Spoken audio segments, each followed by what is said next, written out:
उन्होंने नाथ सिद्ध तपोभूमि मठ ख्याला के नाम से पुस्तक लिखी है। बाप जी का उनके ऊपर पूरा स्नेह था, आशीर्वाद था कि आप मेहनत करो, लिखो, और बहुत बढ़िया पुस्तक है। आज की अपनी युवा पीढ़ी को ये पता ही नहीं है कि ख्याला मठ क्या इसका इतिहास है, कैसे कैसे संत महात्मा हुए हैं, कैसा उनका चमत्कार रहा है।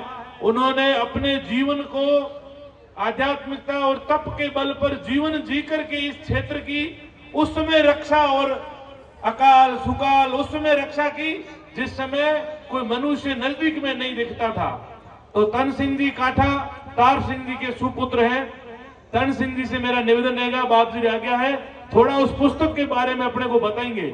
और पहले भी मैंने आपसे निवेदन किया था, 250 रुपए में पुस्तक उपलब्ध है और सबको जो पढ़ने लायक है उनको अपने घर में ले जानी चाहिए। और उस पुस्तक के अंदर पढ़ो पूरा ख्याला मठ का इतिहास, जैसा बाप जी ने बताया, यहाँ की क्या मर्यादा है, यहाँ का कितना अनुशासन है, यहाँ का कितना तपोबल है। बाकी मठों से ये मठ एकदम अलग है। इसलिए हम उसकी मर्यादा को, उसकी आध्यात्मिकता को, संतों के चमत्कार को अपने बच्चों को बताएं। घूमने के लिए ये मेला नहीं है। किस समय कैसे अपने चमत्कारों से और ताकत से इस मठ को स्थापित किया है। तन सिंह जी से मेरा निवेदन रहेगा। उसके बाद तन सिंह जी का बाप जी की इच्छा है, आज थोड़ा मान सम्मान भी करेंगे, आशीर्वाद लेंगे तन सिंह जी बाप जी से भी। तो थोड़ा 2 मिनट पुस्तक के बारे में बताएंगे, हम सब थोड़ा उसको सुनेंगे।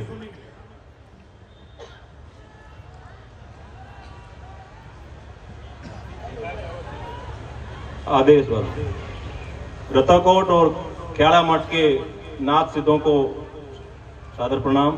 गुरुदेव आप जी के चरणों में सादर नमन। मैं 2016 में यहाँ ख्याला मेले में आया था, तो मुझे एक बार दिल्ली से आया एक लोहाना मिला। लोहाना जाति जो आप जी की को आराध्य मानती है, ख्याला के नाथ सिद्धों की। तो मैंने उनसे अनायास यूं ही पूछ लिया कि भाई आप यहाँ कैसे आए और मठ के बारे में क्या जानते हो, थोड़ा मुझे भी बताओ। तो उनका कहना था कि मुझे ये तो नहीं पता, लेकिन मेरे जो है माता पिता, मेरे दादा वगैरह आते थे, इसलिए मैं आया हूँ। तो मैं थोड़ा, मेरा प्रश्न जिज्ञासूपूर्ण था कि आप कुछ जानते भी नहीं हो तो आए हो। तो कि भाई ज्यादा मुझे डिटेल पता नहीं है, लेकिन मेरे जो है पूर्वज आते थे इसलिए मैं आया हूँ। तब मेरे मन में एक विचार आया कि ऐसे कई और भी होंगे जो बाहर से जो है नाथ सिद्धों की जो है उनके चमत्कार से प्रभावित होकर के यहाँ आते हैं, और उनको अगर एक इस मठ के बारे में जानकारी अवेलेबल कराई जाए या एक किताब के रूप में अगर पूरी जानकारी दी जाए, तो ये लोग जब अपने शहरों में जाएंगे जहां जो रहते हैं वहां, तो इसका और प्रचार होगा और मठ के बारे में और जानकारी डिटेल से मिलेगी।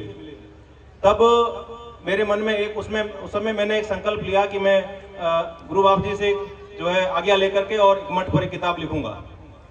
तो दूसरे दिन मैंने बाप जी से जो है आज्ञा के लिए निवेदन किया कि बाप जी मेरी इच्छा है और एक मैं किताब लिखूंगा जो है। तो बाप जी ने मुझे आशीर्वाद दिया और कि भाई तुम लिखो। उसके बाद मैंने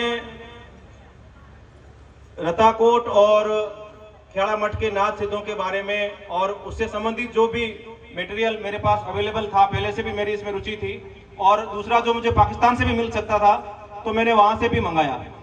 सिंधी है, अरबी है, उर्दू है, इसके अलावा अंग्रेजी, कुछ जो है राजस्थानी में यहाँ पर, और एक मेरे लिए आधार बनी अर्जुन जी राव जी की बुक थी जो 1990 में लिखी गई थी बाप जी के आशीर्वाद से, तो वो भी मेरे पास थी। तो इस प्रकार मैंने उसके बाद जो है लगभग 1.5-2 साल मैंने पूरा सर्वे किया और गांव-गांव गया जहां पे मुझे जानकारी मिल सकती थी। ऐसे जो बुजुर्ग थे जो मठ के बारे में, मठ के नाथ सिद्धों की जो चमत्कार थे उनके बारे में जो जानकारी रखते थे, उनसे मैं मिला और बाप जी का स्नेह और आशीर्वाद मुझे सदा मिलता रहा और मैं अपने काम में उत्तरोत्तर उसमें जोड़ता गया। लगभग 1.5-2 साल बाद जो है मैंने वो सारा मटेरियल इकट्ठा कर लिया और बाप जी के जो है आशीर्वाद से जो है उसमें आपने जो भी मुझे आज्ञा दी, आपने जो भी मुझे जो है बताया, उसके अकॉर्डिंग मैंने एक उसको किताब के रूप में करने की कोशिश की। ये बाप जी का मेरे ऊपर जो है स्नेह और विश्वास और आशीर्वाद था कि मैं इस मुकाम तक पहुंचा।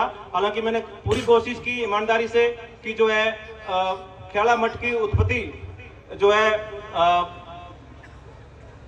वीरनाथ जी से लेकर के और बाप जी तक की पीढ़ियां और उन सभी नाथ सिद्धों के चमत्कार, उनके जीवन काल की उपलब्धियां, उनके कार्य और इसके अलावा जो भी बाप जी के जो आराध्य भक्त है, विशेष रूप से जो